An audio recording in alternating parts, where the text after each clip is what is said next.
Olá, queridos amigos e irmãos, sejam todos bem-vindos ao canal Para Que Todos Saibam.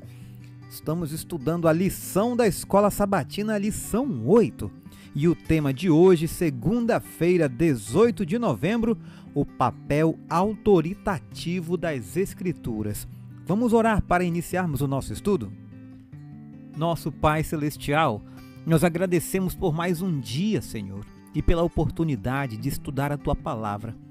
Dá-nos sabedoria para compreender as lições de hoje e forças para aplicá-las em nossa vida. Que possamos ser luz e testemunhas do Teu amor. Em nome de Jesus. Amém. Além dos sinais e testemunhos específicos que João usou para apontar Jesus como o Messias, ele também apelou para a autoridade do Antigo Testamento e para as suas profecias, que predisseram a obra de Cristo. O Antigo Testamento ocupa lugar central, não apenas no Evangelho de João, mas em todo o Novo Testamento. A justificativa para Jesus, para quem ele era, de onde veio, o que fez e o que fará, se baseia nas Escrituras, nesse caso, no Antigo Testamento. Vejam essa pergunta.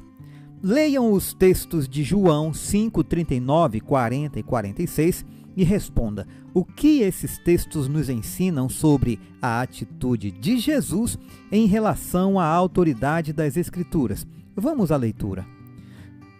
Vocês examinam as Escrituras porque julgam ter nelas a vida eterna, e são elas mesmas que testificam de mim.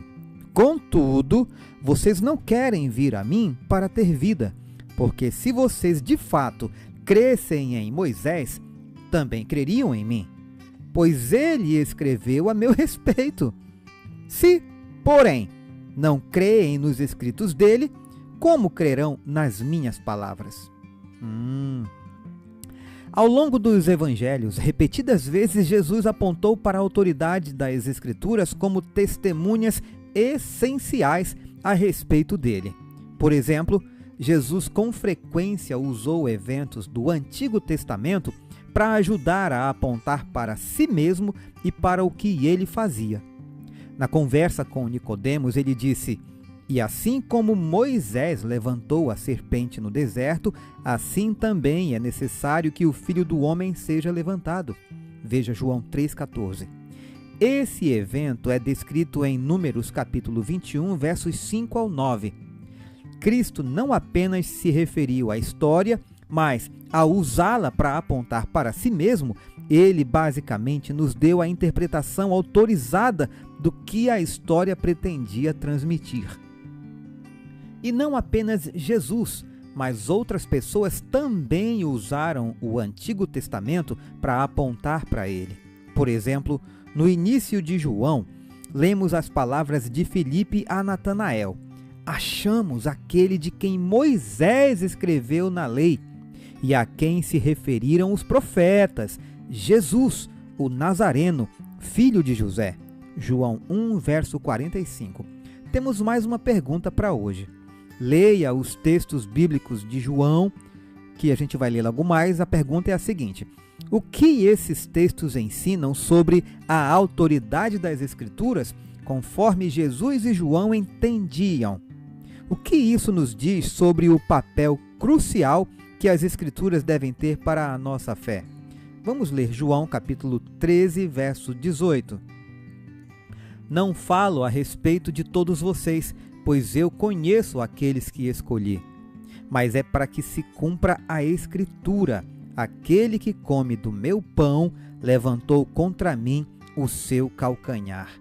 A próxima passagem está em João capítulo 17, verso 12. "Quando eu estava com eles, guardava-os no teu nome, que me deste. Eu os protegi e nenhum deles se perdeu, exceto o filho da perdição, para que se cumprisse a Escritura."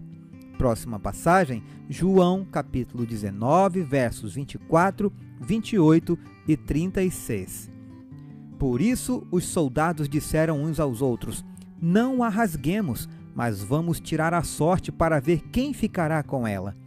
Isso aconteceu para que se cumprisse a escritura que diz: repartiram entre si as minhas roupas e sobre a minha túnica lançaram sortes. E foi isso que os soldados fizeram. Depois, vendo Jesus que tudo já estava consumado, para que se cumprisse a escritura, disse: tenho sede. E isso aconteceu para que se cumprisse a escritura: nenhum dos seus ossos será quebrado. Temos uma pergunta para fechar a lição aqui. Quais são algumas das influências que atuam de maneira sutil ou aberta para enfraquecer a nossa fé na autoridade da Bíblia? Comente com a classe, mas comente aqui também abaixo nos nossos vídeos. Deixe o seu comentário lá. Vamos agora aos comentários de Ellen White. Foi Cristo que falou ao seu povo por intermédio dos profetas.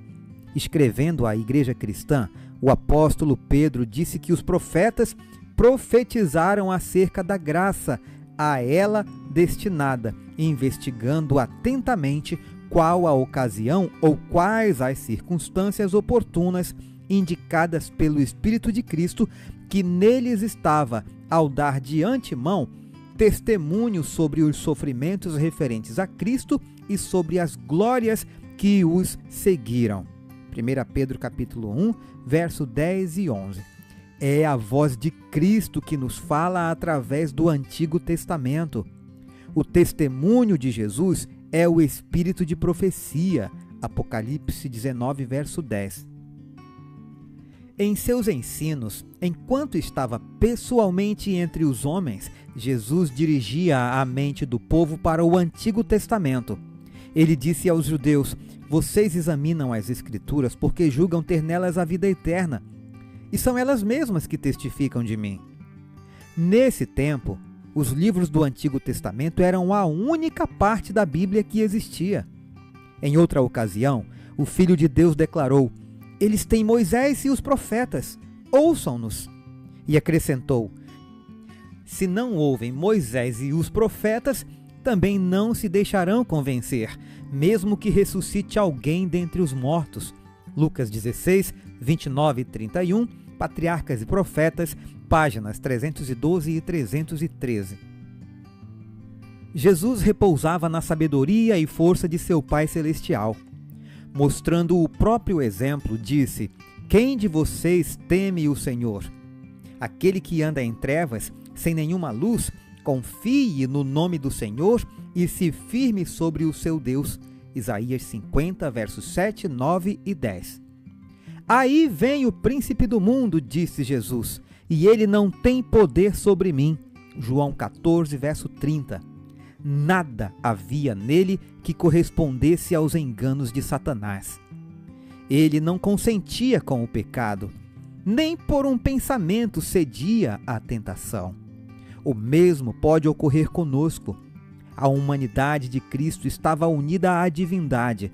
Ele estava habilitado para o conflito mediante a presença interior do Espírito Santo e veio para nos tornar participantes da natureza divina. Enquanto estivermos ligados a Ele pela fé, o pecado não mais terá domínio sobre nós. Cristo nos mostrou a maneira pela qual isso é realizado. Por qual meio ele venceu o conflito contra Satanás? Por meio da palavra de Deus. Somente pela palavra ele pôde resistir à tentação.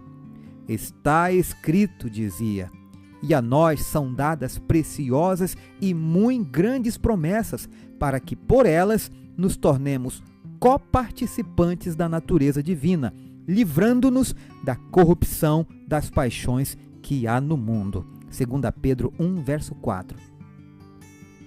Toda promessa da palavra de Deus nos pertence. Devemos viver de toda a palavra que procede da boca de Deus. Mateus 4, 4. Quando atacado pela tentação, não olhe para as circunstâncias ou para a sua própria fraqueza, mas para o poder da palavra. Toda a força dela pertence a você.